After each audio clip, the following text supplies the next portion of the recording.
But we're back ×2. Holy moly! Wow, What's going on? I have no idea. Double screens. Maybe that's what it looks like for people watching on their iPhones and iPads. Wow, that was weird. Yeah, I don't know. So for people watching, we have a brand new version of StreamYard because our old account ended, so we started a new one, and there's all these new features in here that I'm still trying to figure out that I didn't even know existed. Like the intro was supposed to play by itself, and it only played the first one. It didn't play the second one, so we'll just skip it for today. It's not fixed anyhow. It's still the old intro, so I've got to get it fixed yet. But in any case, we're back with episode number 290 of the Metal Roundtable, and as usual, we have with us Carcass John down there with his unreadable shirt on. I can't read it because the microphone's in the way. If the microphone wasn't there, I'd be able to read it easy. Sure. Right. Not. No, you wouldn't. We got Kevin down there in the bottom with the Warbringer shirt on, or Old Metal Rocker 66, as he's known on YouTube. And up in the right-hand corner up there, we got Steve, Harmless Rebel. You're ex-military, right? You still work for the government, but not for the military? Yep. Yep. And then my name is Scott Waters. So everybody, welcome. We are going to be talking about rare and collectible music, CDs. Doesn't matter, records, CDs. I don't care if it's 8 tracks. Just stuff that's cool, rare, that that collectors would be into seeing. So, but before we get into that, we definitely got to get into some shout outs. So why don't we go around? We'll start with I'll go first, and then we'll go Steve, Kevin, and then we'll finish with John, and then we'll do the picks of the week. But I don't have a whole lot, but I did want to show. I just showed the other guys here. Got me in a few test pressings. So stuff that's coming up in 2025 that I'm looking forward to is Completely Covered in Black by Patriarchs in Black, which is I love that record already. So I only played it once, but we also got the new Harrison Can't Kill Us, which is coming out in January 2026. And if you don't know who Harrison is, they are a thrash band featuring 3 of the former members who played in Hyrax for 14 years. I believe that's what it was. And the new Bethesda, which Bethesda is a new band, but it's made up of, it's basically Vini Domini with the ex Narnia singer singing for him. So anyhow, I'm excited about all those. There you go. That's my my little update. What you got for us, Steve? No, not too much for me. I'm just happy to be getting paid again. I was going to say, are you getting a paycheck yet? Yeah, I finally got my back pay yesterday, so it's pretty much gone, paying my bills and mortgage and all that good stuff. So it was nice to get that, though. Well, yeah, you think? It's nice to get paid for your work. Yeah, so shout out to the couple of people that crossed the line to get that passed. So yeah, like 8 people, right? Well, I don't care. I'll just keep my mouth shut because that whole thing just fries my bacon. Yep. Kevin, what you got? Anything? No, I don't really have a whole lot. It's been kind of slow up here, and not too much. Snowing yet? Nope. It was 52 today. We're supposed to get a ton of rain the next 2 days, and that usually means it's snowing up north. So we got a little snow last week. It got down to 26 here, and it was snowing last Monday and Tuesday, but nothing. We have a little snow in the forecast, but more up north, it's just been warmer around here. It's supposed to be nice up till a little bit after Thanksgiving, and it's supposed to cool down a little bit. So, but right on. I was talking to our friend up in Canada, and he was telling me that it's like just above freezing there, so they've been getting all this freezing rain. He goes, but that just means snow is right around the corner. So, but yeah, I'd rather have the snow than the freezing rain. Absolutely, yeah, because it just turns this ice, makes the roads just sheets of ice. And I don't care what anybody says. No tires, no driving skill, no automobile, no vehicle is good on ice. It's just not, unless you have one of those Russian motorcycles with the nails in the tires, or studded tires, right? Or studded tires, yeah. Almost any car is better on the ice than mine, man. Like Mustang, eight cylinder Mustang, You don't see drive. them running too much up here in the winter. In Japan, even if you had studded tires, they made you put chains on your car. They didn't care. You still had to put chains. Oh yeah. Right on. What you got, John? Anything? Shout out to Tony Clem. He guessed Dark Throne, and he would have been right. So on the shirt. But right on. no, don't really have anything. Shout out to no. That's it. Well, shout out to our government for finally coming to their senses. Good grief. Yeah. Don't get me started. Like I said. Go ahead. Sorry. Okay.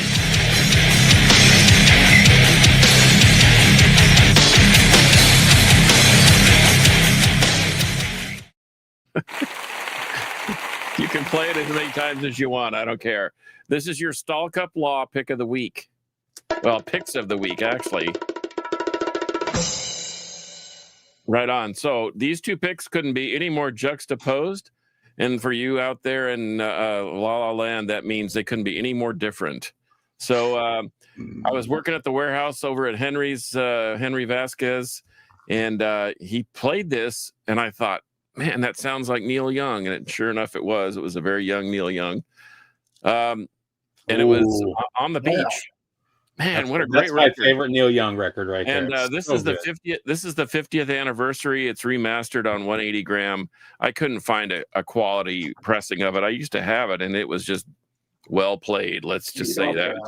So I see it from time to time beat up all, but this is great when you want to kind of clean the palate a little bit, or the audio palette, and clean your ears out and just take a chill pill for a second. Really great songs, well produced, and I don't know. Speaking of politics, I don't like his, but this is a fantastic record. I can compartmentalize long enough to enjoy it. And my metal pick of the week is Immolation. Dawn of Possession. I was on the Disturbing the Priest podcast with Brandon Baddock, who's been on the show a few times, and we were talking about the new the big four of death metal, and we all pretty much agreed on the first three, but the fourth one, just like we've had this discussion before, who's the fourth of our heavy metal big four, and Immolation was in the running, and I ended up the first with, three. I had Carcass, Bolt Thrower, Death. Everyone agreed that Death was at the top of the heap because that's kind of what started everything. I would put Carcass number 2, so I'm with you there. I had Carcass. Yeah, I had Death, Carcass, Bolt Thrower, and I was hedging on Obituary because they're still around and they're still doing business. But and Immolation was in there. Morbid Angel was in the running too. But I don't know. I ended up with Carcass, Bolt Thrower, and then because of this, right? What's that? Because of this, right? That's why Morbid Angel was in there. See, they're kind of like Metallica. They had so much goodwill after those for those first two records, and then I actually liked the Steve Tucker era a lot because they got really heavy when they were just a three-piece.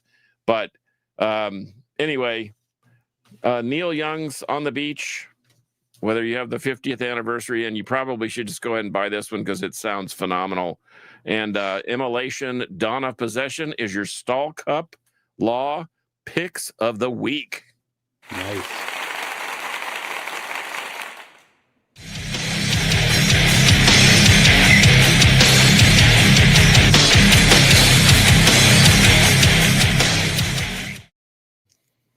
And he's still and you're not there.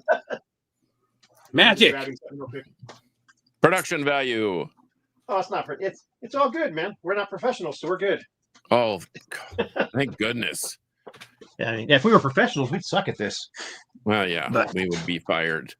I need better lighting too, man. My face keeps. Is my face white to you guys? It keeps going white. No, it looks okay. My face looks terrible, but it looks terrible even when there's no light. But whatever. Right on. Well, let's get into the show. We'll just start going around showing some stuff. We'll start with Steve, and we'll just go around clockwise like we usually do. Cool. So this is a really cool one. They're impossible to find for a decent price. I completely lucked into this, but this is the in 2015 Opeth released Deliverance and Damnation together, which is the way they originally wanted to release it, and the record label forced them to separate the records. What's real nice about this one is Damnation is remixed by Steven Wilson, and it sounds freaking amazing. So Deliverance and Damnation from the mighty Opeth. And they did one pressing of these. I'm sure it's a couple thousand copies, but man, these go for like $300 now. It's crazy. Yeah, the money they things are going for, but they're fantastic. I'm amazed that I don't have a whole lot of Opeth. I think I have a couple, but I think most of them are on CD. If I do, I'm just amazed. I was like looking through Discogs earlier today when I was looking for stuff, and I was pulling up stuff that I bought just a few years ago, like the Recon that Rox put out. Oh my gosh. The Saint record, that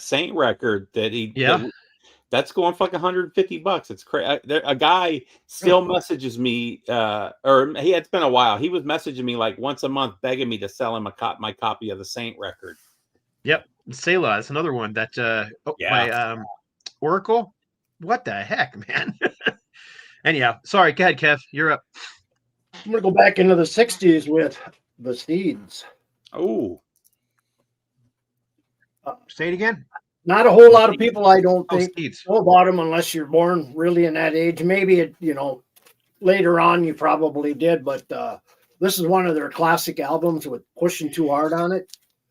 These are super rare and super hard to find, even in good condition. Is that a reissue?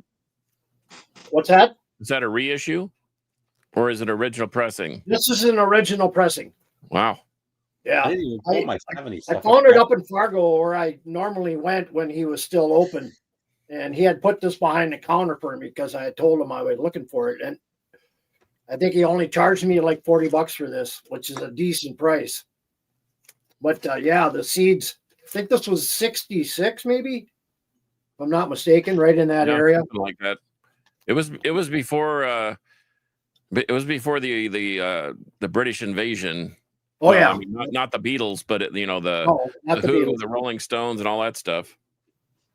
But anyway, yeah, it's excuse me. It was pretty heavy for its time. Yep. I forgot about the comments. Sorry, guys. I'm on it. Go ahead, John. Okay, you guys know I'm gonna get the big elephant in the room out. These are original Osric Tentacle tapes. They released 6 tapes. That was their thing. 84 to 85, 85, 85 to 86, 86, 88, and 89. George? And so Shannon from the Mighty Avenger of Blood. When they released this, their intention was to put it out in a CD box set, which is this. Now it looks very familiar. It looks like a Kellogg's Rice Krispies cereal box, and they got in all sorts of trouble. They did 60 of these, and got bounced. They had to take it off the market. So I spent 20 years putting it all back together because it has individual CDs, and that was more profitable for vendors to parcel out the CDs and the box. Even the box was going for $100 at one point in time. And then, of course, Ed decides that he wants to cash in. So he remasters the 6 original CDs from the tapes and then puts it out again. And so I've got one of those too. But the original Osric Tentacles cereal box, who knows? It may go for $400 or $500. I don't know. The last person I knew that had one that's even in my zip code, he's down in San Antonio, Lone Starfighter Records. He actually has a box intact, and he has the tapes. So there, I got my Osric Tentacle thing out of the way. Right on. Ain't nothing wrong with Osric Tentacles. Nope. I love Osric Tentacles. So I pulled all kinds of stuff. I wasn't sure what to show. I mean, that's the funny thing is some of the stuff that it's worth the most money I just had forever and didn't realize they were worth that much money because I bought them back when they were new. Well, and I was thinking about it. To your point, how do you put a value on something that means something to you. You Right. know what I mean? Right. Yep. Whether it's got well, and I'll talk about that on my next pick, but I mean, it may be just an average record to anybody else, but if Ted Nugent gave you a record and signed it, then Right. it would be invaluable. So right, exactly. But the most expensive, one of the most expensive records, there it is, Ted Nugent autographed record. I went. I don't have all my stuff. I don't have anywhere near all my stuff on Discogs. I don't even try. Just every once in a while, if I'm in there looking at something and I have it, I'll add it to the list. But I probably have like 1,500 things in there. And so I went in and I looked. I'm like, so what is the rarest and most expensive things in my collection? Just from that little list. And number 1 and 2 were both over $500. And I'm like, holy crap, $500. And number 1 was Aerosmith's 9 Lives. I was like, really? It's worth that much money? It once, and then they banned the cover. Do you have the original cover? No, it's not even. It's never been pressed with the original cover. It's got the cat on the wheel cover. That's the only time it was pressed to vinyl. Yeah, $500. But then the other one that I was in the top was it's right here. Was this, which was that one's cool. Anvil, whatever, like $500 or $600, and somewhere in that area. I can't remember. I think $500 was the medium range for this one. But yeah, this is the original Anvil, hard and heavy.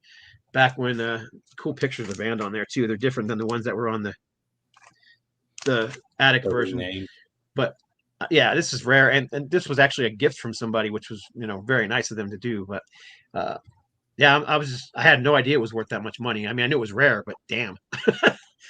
The other one that was high, which I'm not going to show because I assumed everybody's seen it a million times because I showed it a million times, is the Heathen's Rage 4-song EP that came out back in 85, 86. That thing also is like $500-$600. Even that reissue that No Remorse did is like $200 now. Yeah, that's the thing. Crazy, man. That like I was saying, that recon. I was surprised to see that recon in the top 10. I was like, really? Okay. All right, you're up again, Steve. Yeah, since you brought up Aerosmith, I figured I'd pull this one out. I still haven't opened this one. I've had this one for a while now. But Honkin' on Bobo, they did a real limited run of this. And in VG Plus condition, these things go for like $200 now. This one's sealed. But super underrated record. It's just them playing some of their blues favorites. And I've always loved this record. I think it's a great record. I have it on CD. I dig that album. I know a lot of people don't like it because it was all bluesy, but they were always bluesy. Well, yeah, and the people that got into them in the 90s or the late 80s aren't going to like all of their B-sides in the 70s were all really killer blues standards, That was some of their best stuff. When that first came out, I can't remember, but I think at that time I was really into a lot of blues at the time. I mean, I went on like a blues run for like 5 years, and I bought nothing but blues, and that's one of them I bought, and I really loved it. Yeah, that's a great record. Well, go for it, Kev. You're up. Once again, when you're that as big as Aerosmith, and you feel like doing a blues record, guess what? You just go in and do a blues record. I just saw there's a DVD about the whole process, and they just said, "Hey, man, we're going to do this because they were a blues based band, just like many of the heavier bands in the day." And through the early 80s, every one of their records had at least one really good blues standard on there. Yeah. They always had some deep tracks that were straight up blues with a little Aerosmith touch added to. Milk Cow Blues is one of my favorite songs that they did. That's a great song. Yeah. All right. Going to go into the 70s here with this Golden Earring and Moontan. Oh, wow. That's an original cover. The Euro pressing here. At the time, I'd never ever seen one of these, even in the wild, even brand new yet. These things were super rare to hard to get over here at the time. But the record shop I was at had a bunch of this stuff come in, and he put a bunch back there. And I think I paid for this one. I think it was like $25. That's I think these go. I think I paid 20 euro for mine.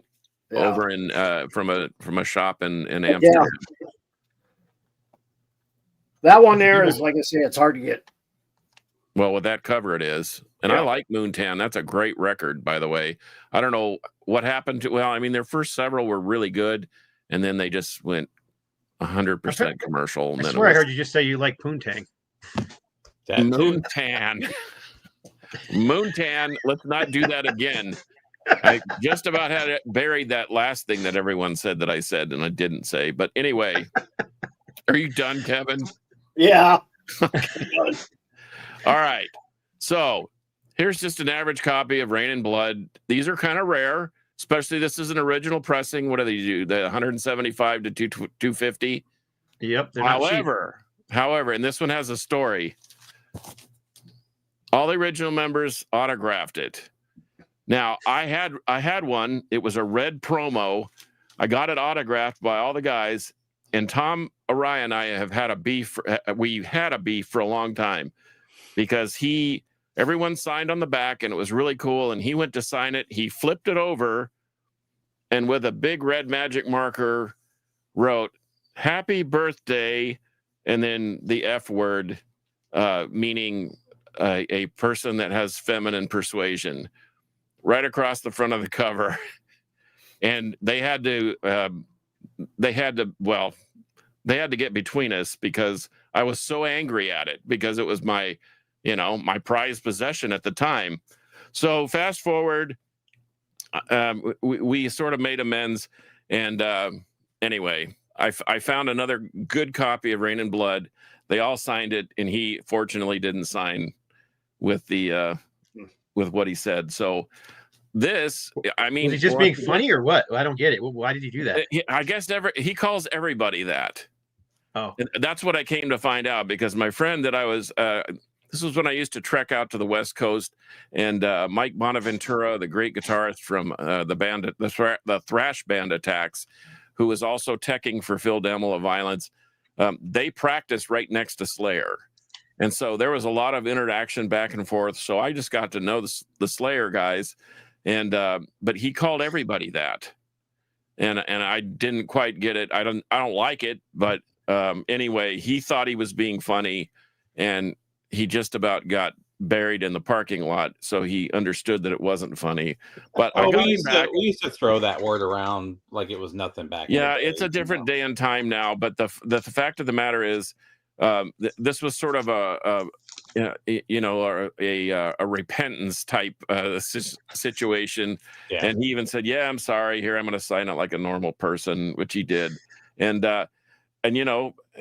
here we got Henneman, who's gone, and Lombardo, who's no longer in the band. So this thing will probably you'll never be able to pry this from my fingers. That's a real keeper. And so whether it's worth more, I don't know, but I mean, even by itself, without the signatures, it's worth a couple $100 because it's an original pressing and it's pristine. That wasn't my play copy, so right on. Go ahead. I'm sorry, I didn't mean to interrupt. I thought you were. No. I said, what you got? Oh, I wasn't going to show these next, but since we were just talking about Aerosmith, I'm going to go through these real quick. But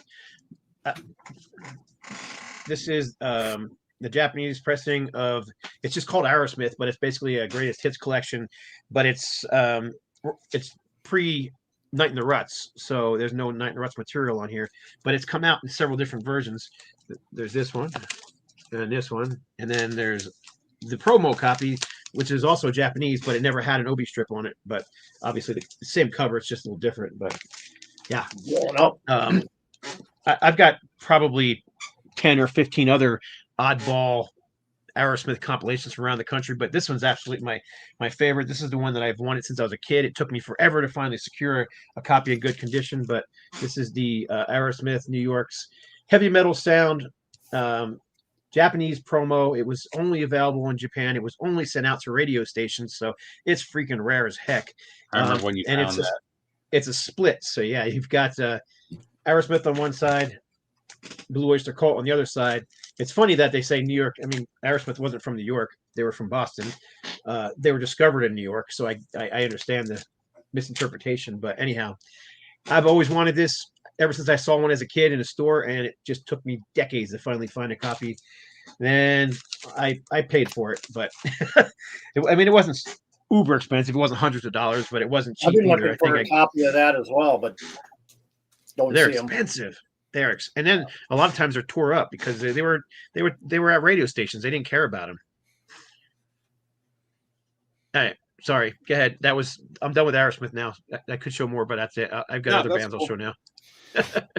So Ted Kirkpatrick from Tourniquet started doing Kickstarters and repressing his albums, and every time he did one, he would do a real limited version where he would do like 100.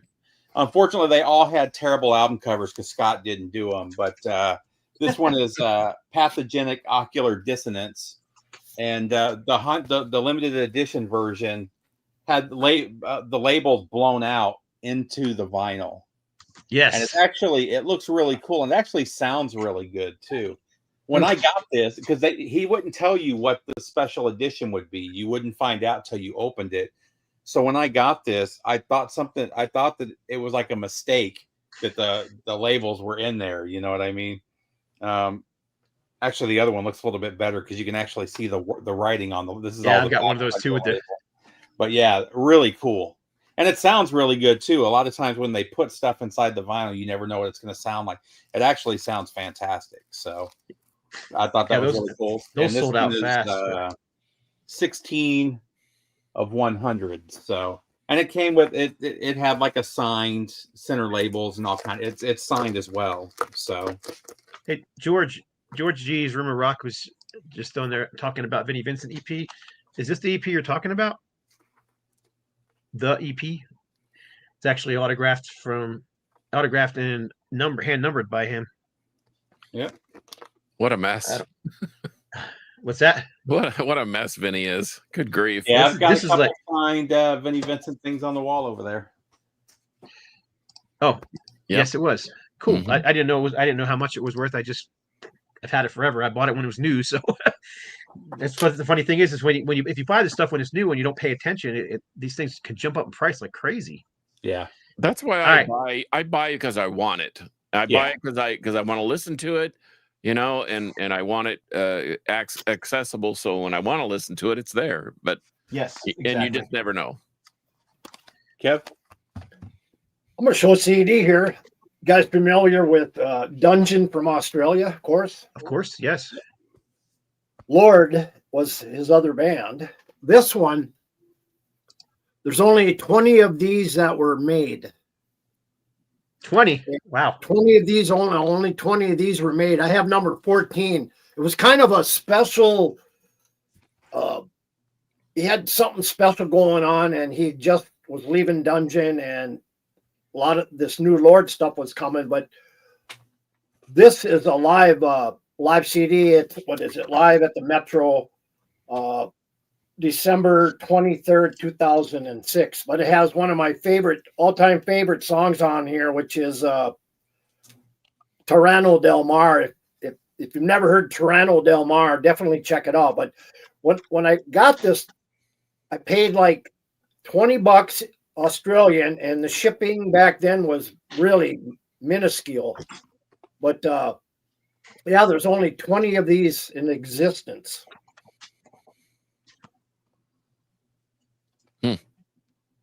That's crazy. But does it sound good? These are hard to get, definitely. I think I know Steve's got one he's going to be showing eventually. That's probably even there's less copies than that out there. It's super rare. But go ahead. Oh, now Shannon just said now he's in prison. Oops. Vinny would ask $2,000 for it now, probably. Yep, he's in the slammer. That's too bad.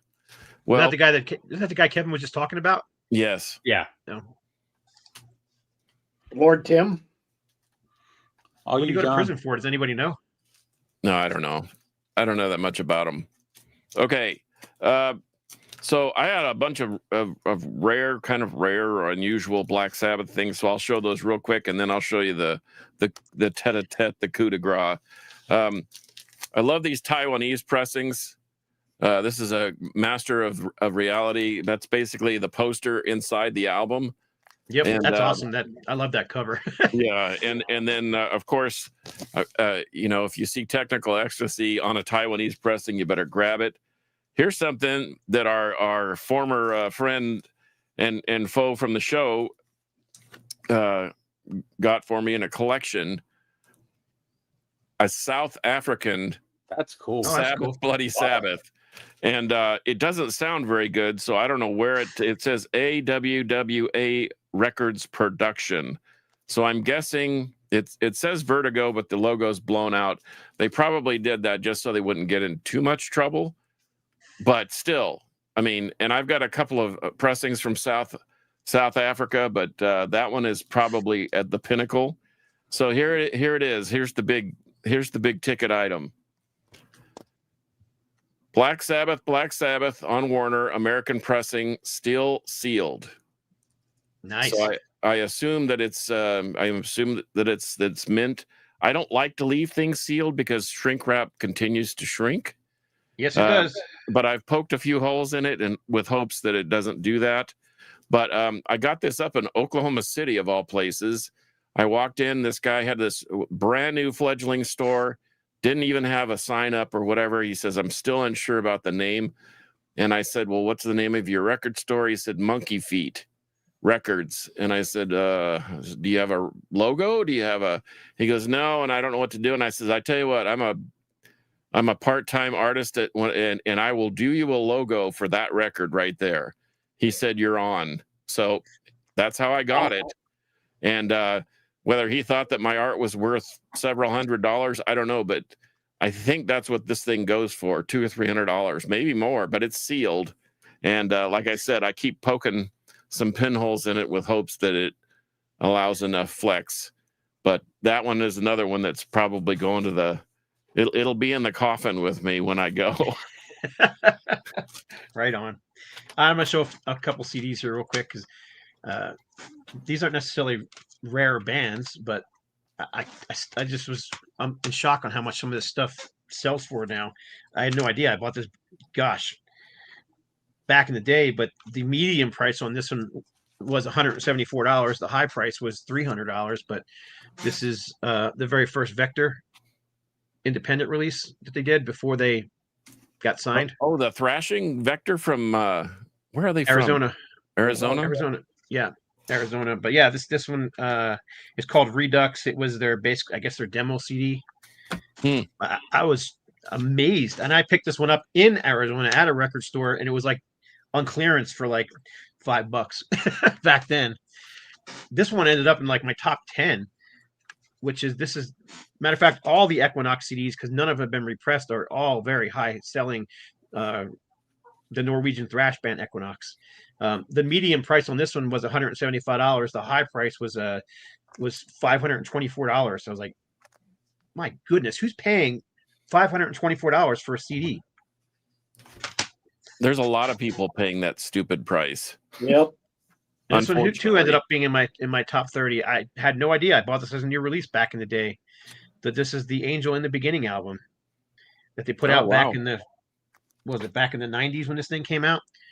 Yeah, it's never been reissued, never been on vinyl officially.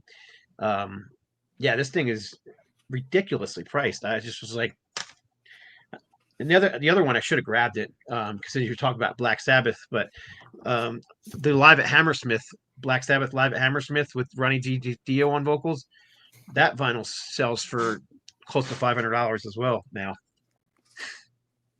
That's crazy. Well, and you know, the thing is now that we can see it because the internet is so prolific, it's crazy what's out there. I mean, we think we have it all, but we obviously don't. Yeah. Oh, you never can have it all. No. I was actually talking to a record company guy today. And we were talking about singles, and I actually got this single from him that I'm going to be working on. I'm working on a reissue of the Jet Circus album. Great band, by the way, if anybody's into Swedish heavy metal hard rock from the 80s, 90s. But I didn't have this one. It's a cover of the old classic Bebop Alula on the A side. But so I'm like, dude, I want that. I don't want to give it back because I'm just supposed to scan it and send it back. In any case, I was talking about how rare some of these singles were, and amazing how much some of this stuff is selling for. He's like, he picked up a record the other day from Johnny Cash and put it on eBay and sold it for over $500.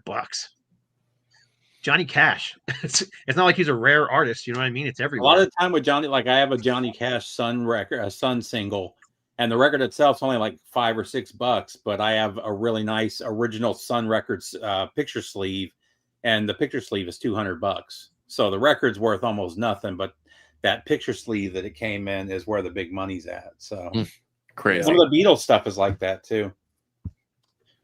All right, so Scott already mentioned this one, so I figured I would show it. So this was, it doesn't get much more limited than this.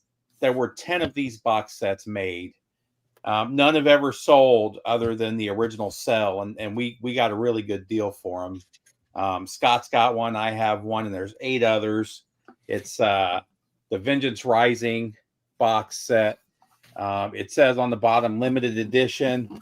You can see mine is number 6 of 10, and it's burned into the wood. This is a really nice wood stain. It's got velvet pillow in there to protect everything. The Vengeance logo is also burned into the wood and then varnished. Yeah, and this is actually burned in. It's not like a sticker. Really nice. And then the reason there's only 10 of them, so Bill Rocks, who was on the show a couple weeks ago. Yep. He only had a couple original pressings of the Intense Records pressings of the first 2 CDs left. So he was looking for something special to do with them. So he put together this box. And this CD right here is almost $100 by itself. This is a 2 CD version of the album that has the demo and then Live at Cornerstone on a second disc. And these go for like $80 to $100 by themselves. So God knows what the box will go for. But it came with that, the Intense pressing of Once Dead. And then Scott worked on this one, but they did a 2-disc version of Released Upon the Earth. What was this, about 15 years ago now, Scott? Yeah, it was a while ago. That was in there. Is that a 2 CD version too? DVD was in there. The Once Dead live show DVD was in there with you can't really see him, but there's a big-headed guy that looks kind of like this guy over here. And then Return with a Vengeance live from Anaheim, which also has that same ugly guy right there. It came with some Vengeance pins, some stickers. These are cool. So these are all of the miniature versions of the promo shots from back in the day. So I did miniature versions of all of those, which was very cool. And then a Vengeance pick with Intense Records. So I love boxes like that. Really killer box set. There were only 10.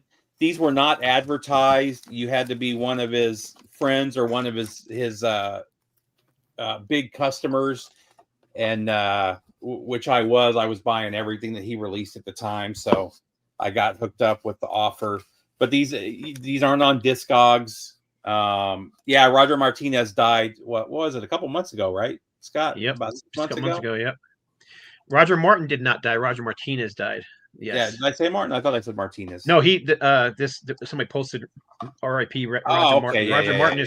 Roger Martin's still kicking. Roger Martinez. It's just funny. There was 2 Rogers in the band, and actually, the last names are so similar. Controversy because there were only 10 of them. It was a promo only, and a couple members of the band were upset because they didn't get copies of it. They wanted the box set, so there was definitely some drama when that was released. Yeah, there were some fans that were upset about it too when they started finding out about it. But because again, it wasn't advertised. It was all done through email. You got an email invitation to if you wanted to buy a copy. So right on.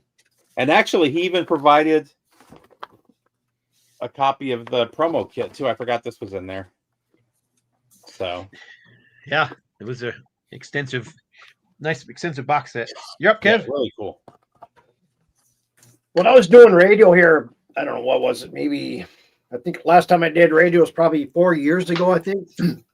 Anyway, I did a lot of interviews. I interviewed this band out of Florida, and I'm sure you guys know Siren. Oh, yeah. Anyway, I interviewed the band, got them on the show a couple times. It was when they put out the double album, Up From the Deep, I think it was called. But anyway, when they put out a new album here, must have been probably 10 years ago now. I can't remember the exact title. I had mentioned to them that I had been looking for original copies of this one. And online or live. And he said, well, just talk to me after. And so I talked to him, and he says, I'm going to send you an original. I'll send you my original copy. He says, I like fans like yourself. You do great radio. But yeah, this is an original. They just actually came out with a repress on these, I think maybe about a year ago. But yeah, I was surprised when he sent it to me. But this is actually it's distributed by SPV, but it's a subdivision of ARG is the subdivision. It's kind ARG. of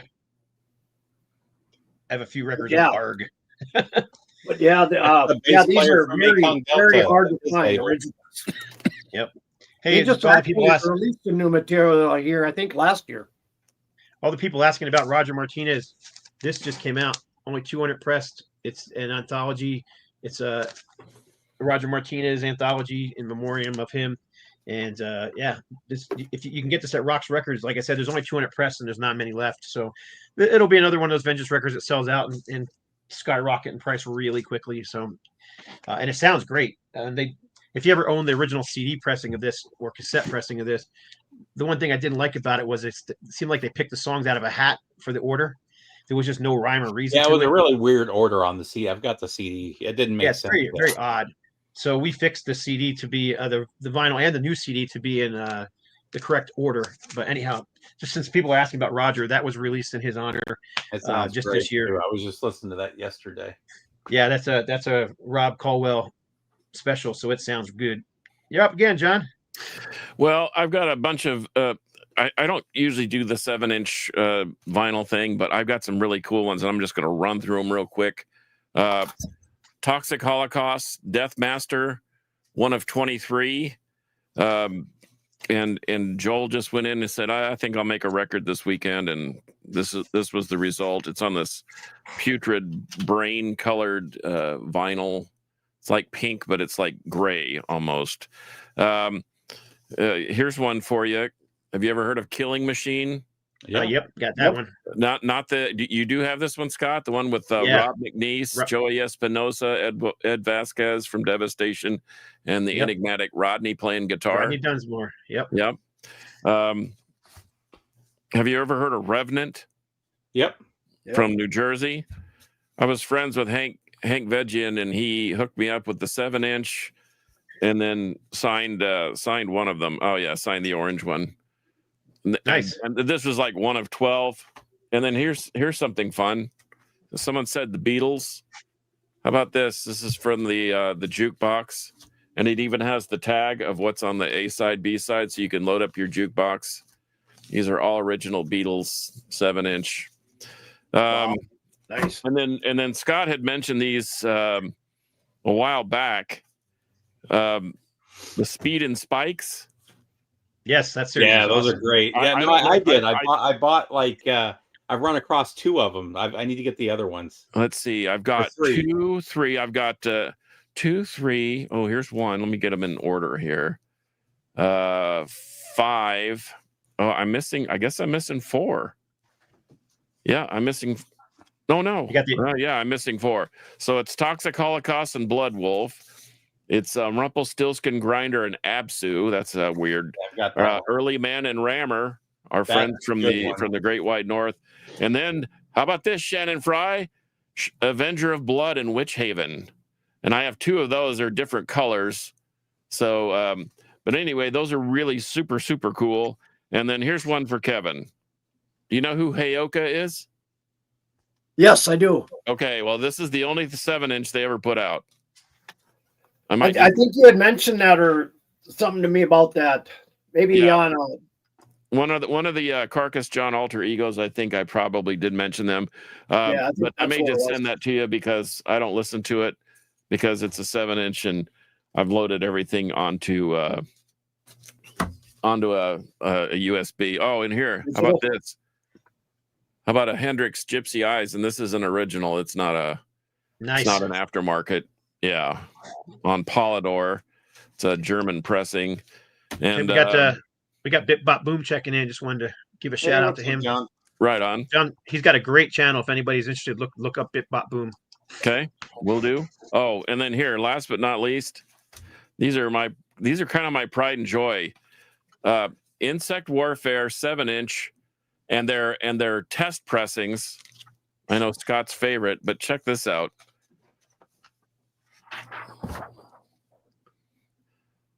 So they're like cool. clear. They're like Mylar. And so you could have the cover be whatever color you want. Kind of fun. That's pretty cool. And this is I have 25 of 26 and 1 of 26. So, but this is at war with Grindcore. This was their first major release. So there you go. There's my 7-inch gotta haves. Yeah, Tony, I almost pulled out my OG Rigor Mortis, but we've all shown that record so many times on the show over the years. I figured I wouldn't pull it. Yeah, I was kind of trying to do the same thing. So I'm going to pull one that this one's totally out. It's not metal at all. This is actually some Southern rock from, I believe it was 1979, 1984 it was. So after the plane crash that Skinner got into and where we lost a lot of them, Billy Powell and Leon Wilkeson joined Vision. Oh, yeah. So this is the Christian rock version that they did after they had gotten into the accident and got involved in the church. Rocco Marshall was the guitar player and he was like the main man of the band. But yeah, it featured two of the surviving members of Lynyrd Skynyrd. Now, this album is you're never going to find an original pressing of this. It's ridiculously priced. I did find an original pressing about 2 years ago, but it was $300 and I don't like it that much. Yeah. But it was repressed and you can get copies for like $15-20 at boonsoverstock.com, and it's identical other than it actually has a name now in the corner down here. I think it's something Mountain. I can't remember what it's called now, but yeah, this Vision album is really good. I like it a lot. It's kind of Southern rock, but it's kind of has a little bit of a Kansas vibe at times too. So I really dig this album. So Vision, self-titled, their first album. Weird thing is they got signed to a big label for their next album, and they totally changed sounds. They went for a more 80s commercial glossy sound, and they called that album Vision 2. So they have 2 self-titled albums, which is why they changed. I think it's Top of the Mountain or something like that, which I believe was one of the songs on here. Mountain in the Sky. That's it. Mountain in the Sky is the name of the reissue. But anyhow, I just thought that was a cool one. I didn't know how many people even knew about this band. They ended up releasing 3 albums, I believe. Leon Wilkeson, I believe, played on only this one, but Billy Powell, I think, played on all 3. There you go. Real cheap. So these are 2 records that most of you have heard of. These are 2 of my all-time favorite metal records, and these are private press versions of both of these that were released before they later went to bigger labels. So first up, we've got the Ground Zero pressing of Metal Church. We all know this record. It's a 10-star record, but I've only seen the Ground Zero pressing 2 or 3 times. I've heard there's only like 1,000 of them that were pressed originally. Yep, that's what I heard too. The band created the label themselves to press this, and they got picked up shortly after that. And then we got the pressing that we all know, which I have a white label pressing as well, a white label promo of it as well. But this is the one to have if you were. I actually have one of those, Steve, that is autographed by all the original members, and it was given to me by a radio guy in Maryland. Oh, nice. So does it have the order form in it? What's that? Yeah, the order form is there with the neckband. That thing's hilarious. So that's and then I've also got go ahead. I'm sorry. Logic, the original press of one of the greatest metal records of all time. I would agree with that. This is a 12 out of 10 right here. If you guys, what is that again? Manila Road. Logic by Manila Road. Oh yeah. Yeah, man, this album is so good. I put one over at Records though. It later got pressed to Black Dragon, but I believe the Black Dragon was remixed, if I remember correctly. But these are impossible to find. Right on. Go ahead, Kev. Sorry. So I've been a huge Primal Fear fan since day one, and mostly everything that was out early was only on CD. Of course, they did the regular jewel cases, but this original tin box of Primal Fear, I have that. I have two of these actually. And I mean, there's nothing really to them. They're just a plain old tin box with nothing in them. And I do believe, though, I heard there was copies out there that had the track listing. Now, I don't know if that's true or not, but I have read somewhere that there possibly is, which are super rare then. But also, I got into this Primal Fear, the Book of Seven Seals. Yes. Which was a very limited item. I think I had, don't remember what number it is, but it's all in German. So it has a DVD, I believe, and it has a couple CDs in there.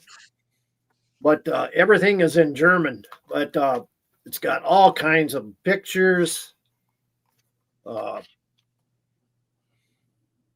But that's cool. Again, can't read it. I think at the time this came out, I think it was going for like $30.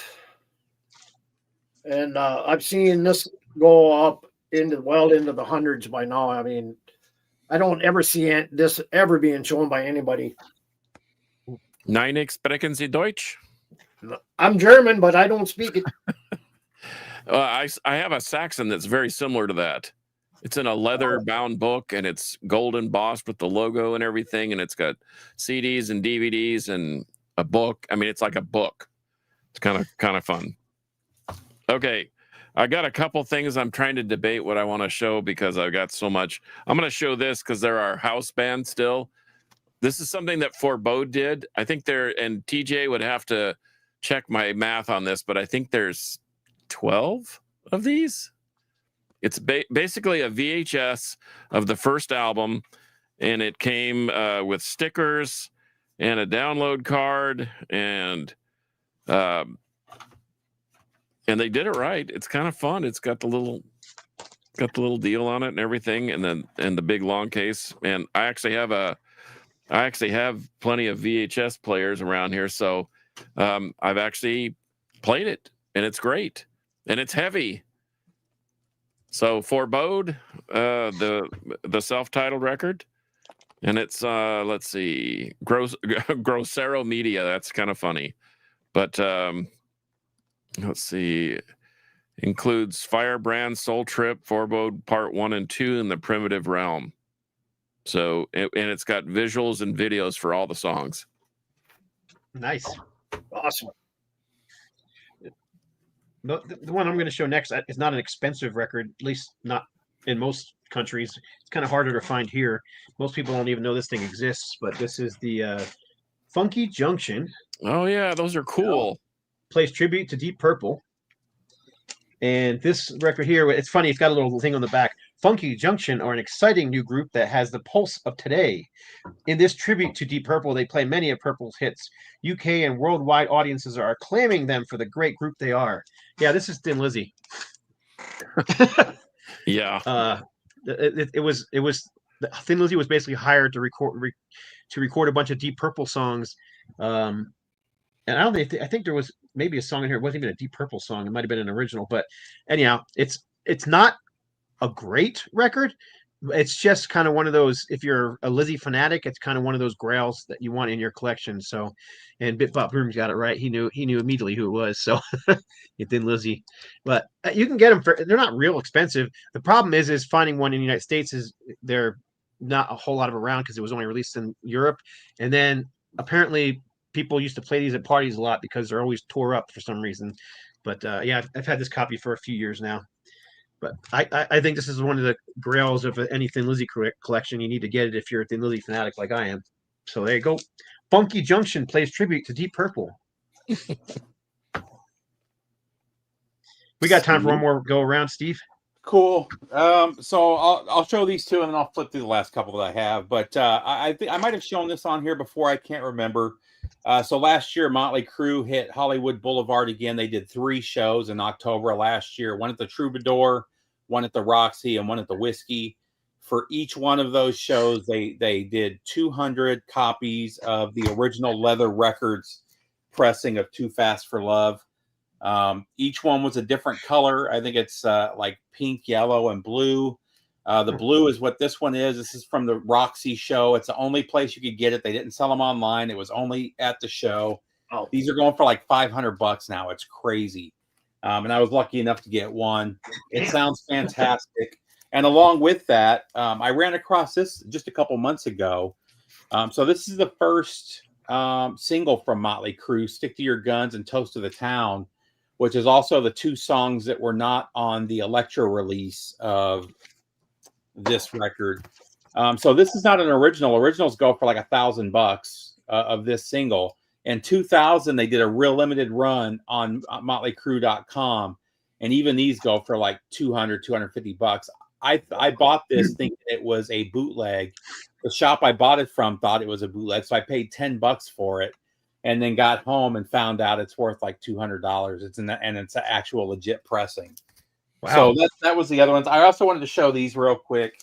How much is this one worth? Do you have any idea? Is that the original leather?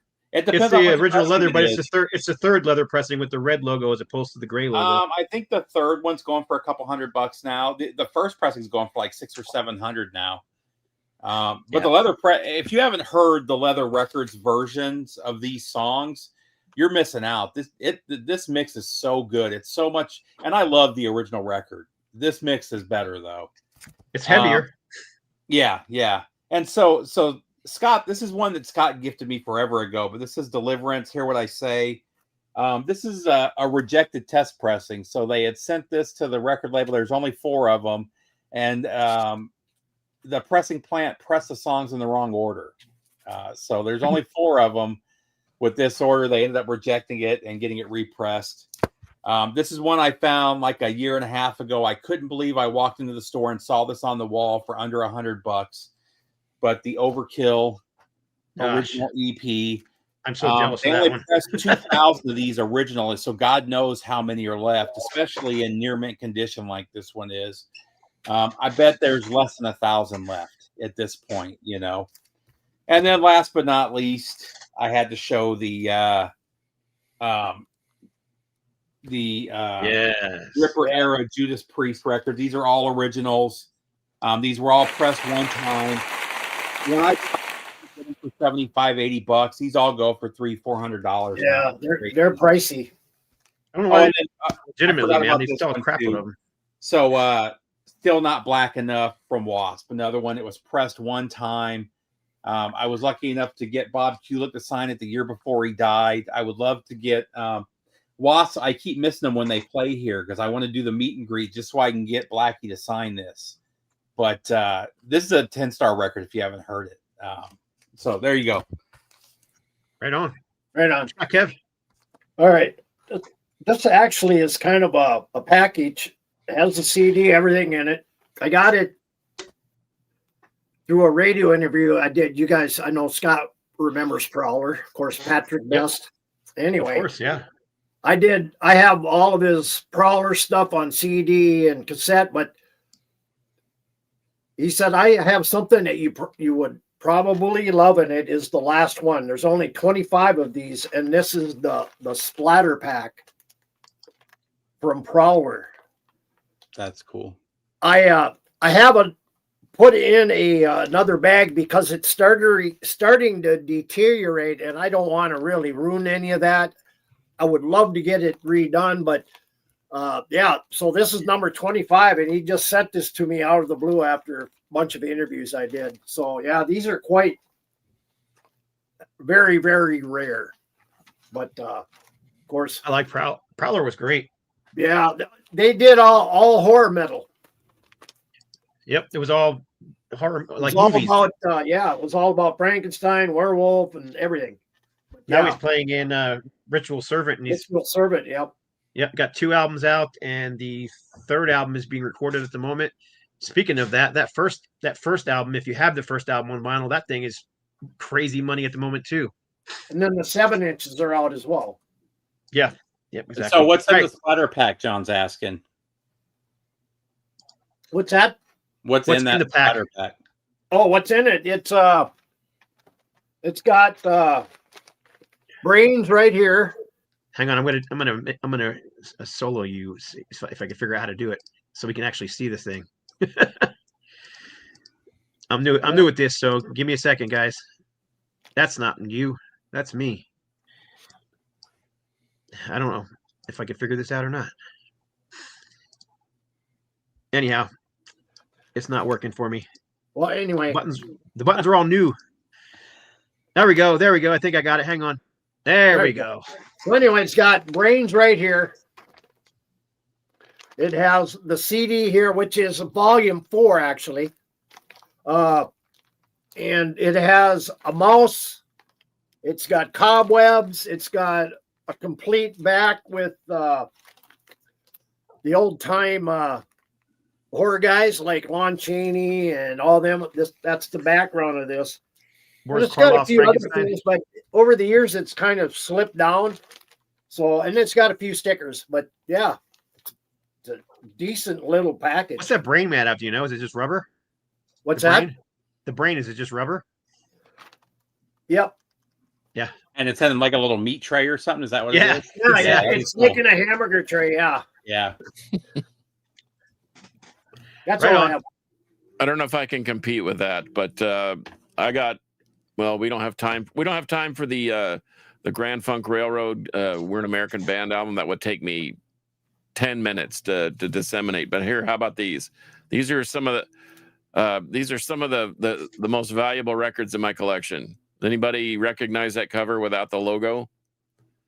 This is Mothership's first album. Oh wow! And they were just pressing them out, and the guy just grabbed the last one without didn't go through and didn't get pressed. And there's one of one without the logo. And we ought to get the Jewett boys on because they're back making music. Okay, this is the tete-a-tete, the coup de grace, the big heavy hitter. Asherah Temple. Anybody? Oh, yeah. This is Klaus Schutze. He was in Tangerine Dream. This is like spacey krautrock stuff, but this is also the it's got the cover that opens up, and the record's kind of tucked inside, and then this has the lyrics in German and in English, so Kevin could actually know what it's saying because it's got one on either side. And then it expands and opens up and even bigger. And I don't have the room to, it's got these little side pockets that fold in and keep the record in and so forth. It's a very cool package. Anyway, I've seen these go up for an upwards of $1,000 or more. And it's ridiculous. The music is not that great, but somebody's paying for it. So I just happen to have one. I came across it over at Born Late Records. I'm not sure anybody knew what they had. I listened to it. I thought it sounded pretty cool. And I collect all things Tangerine Dream. And so I saw Klaus Schutze and I said, well, I got to have it because he's in the band. And come to find out that it's worth a fortune.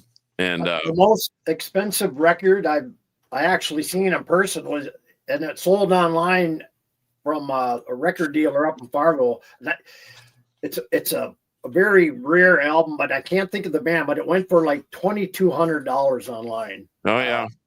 There's some of the Nirvana stuff goes for crazy money. It's just insane. Somebody asked about Kiss Originals.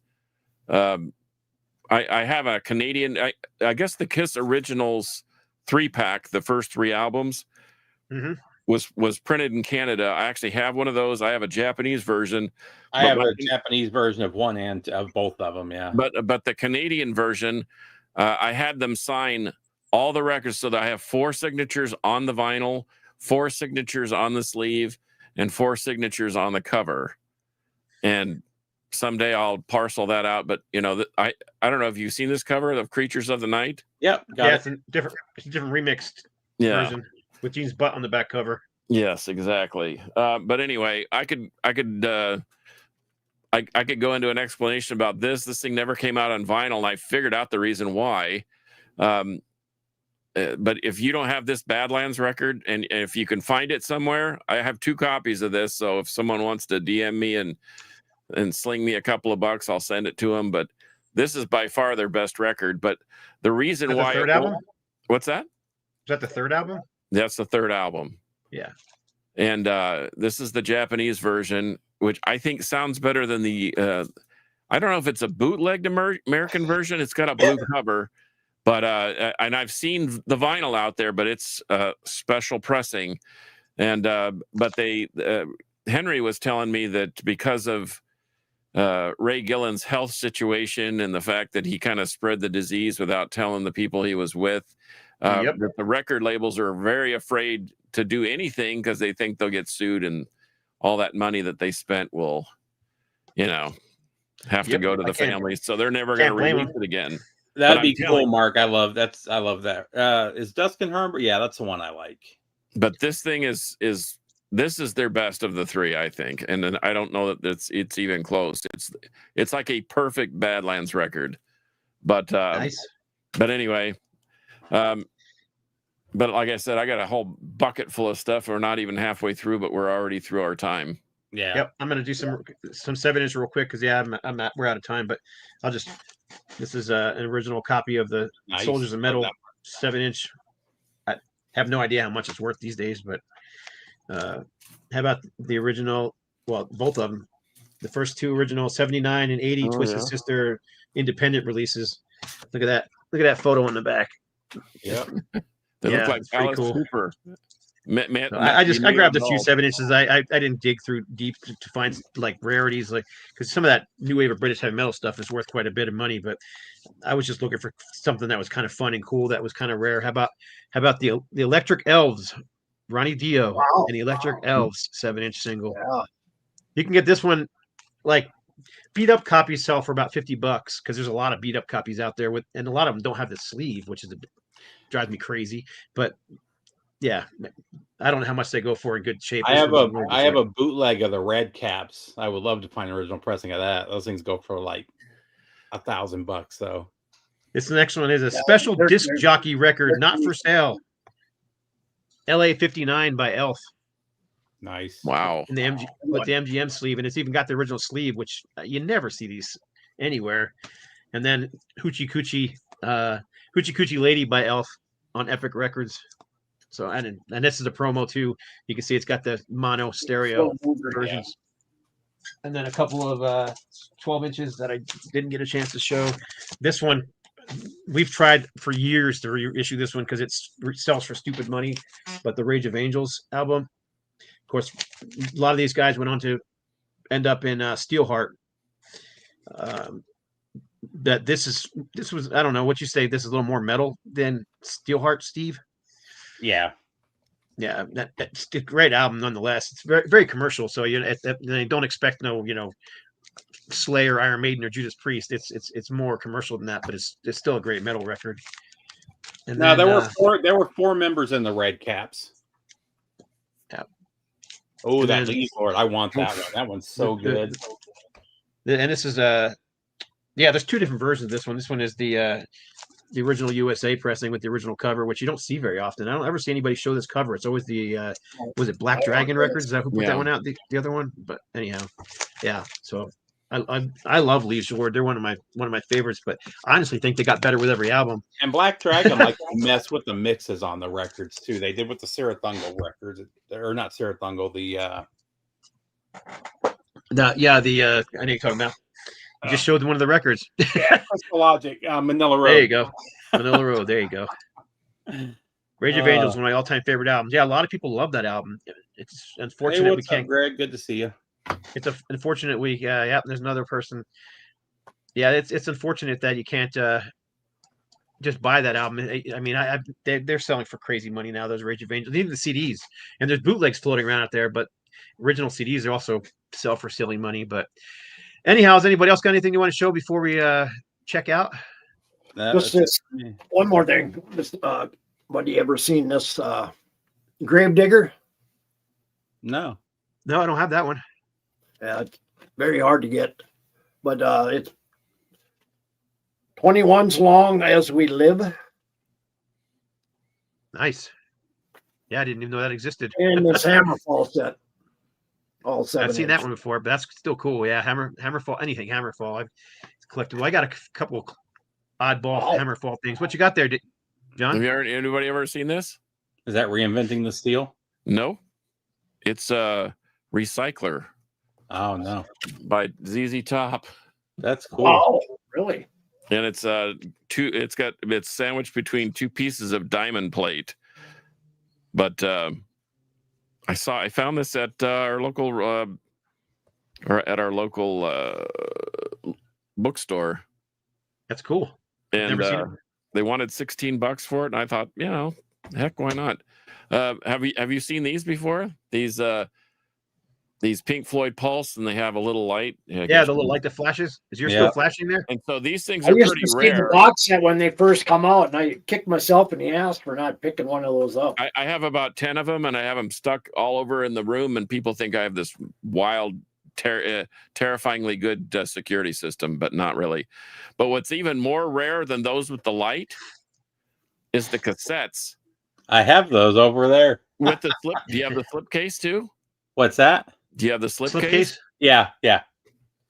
Keep it keep it together, and I got it at Goodwill for like $1.99, like 10 or 12 years ago. Well, they're going for like $200. So if you have the slip case, if you have just the two cassettes, it's $5 a cassette. If you have once again, funny. Like you said, the book is free. The cover's $11.95 on that deal.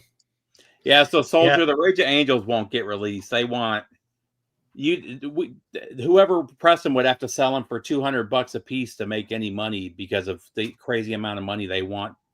The band members want. Are those Pink Floyd still available? No, they're not available anymore. I mean, if you find them in the wild, that's why I combed the. Well, they reissued them like 5 years later without the light, so most of them you see out there now don't have the light anymore. It was only that initial run in like 90. What was it like? Was it 91, 92 time? Yes. Yep. Yeah, it was about that time.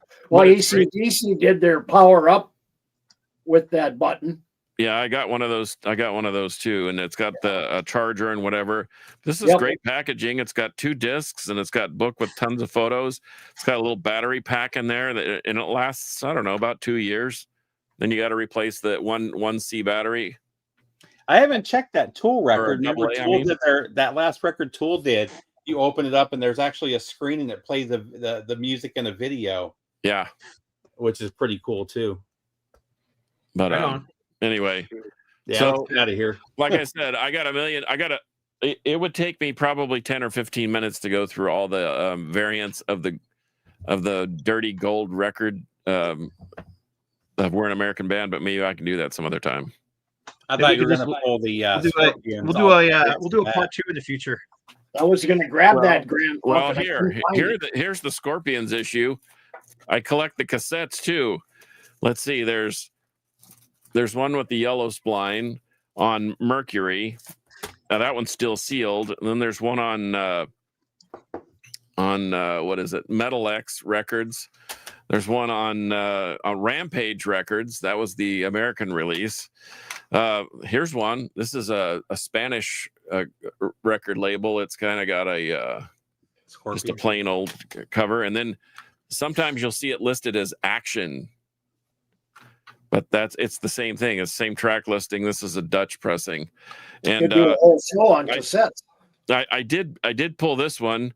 This is a Polish special pressing. This is the best of the Doobies, but look what the spline says if you can read it. I'll just read it to you. It says best of the Boobies. So I'm wondering if that's a misprint or they just, I'm sure it is.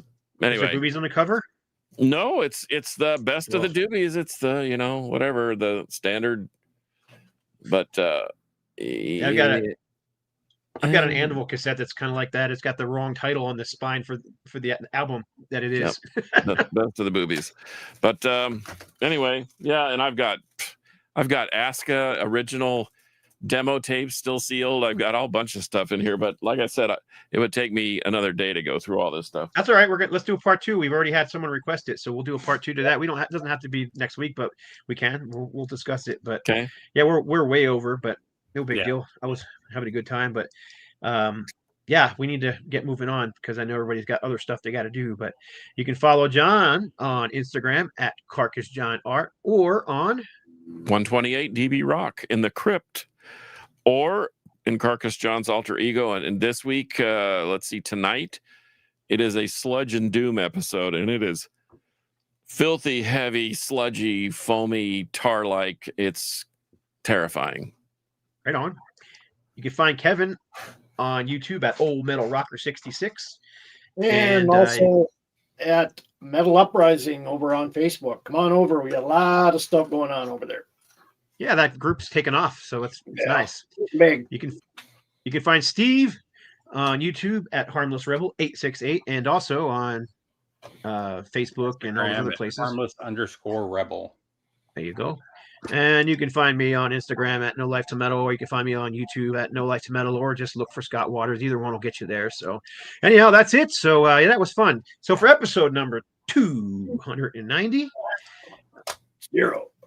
I got to find my outro thing here. Okay, episode 290, Metal will prevail. We are so not evil. No, we're not. We're not.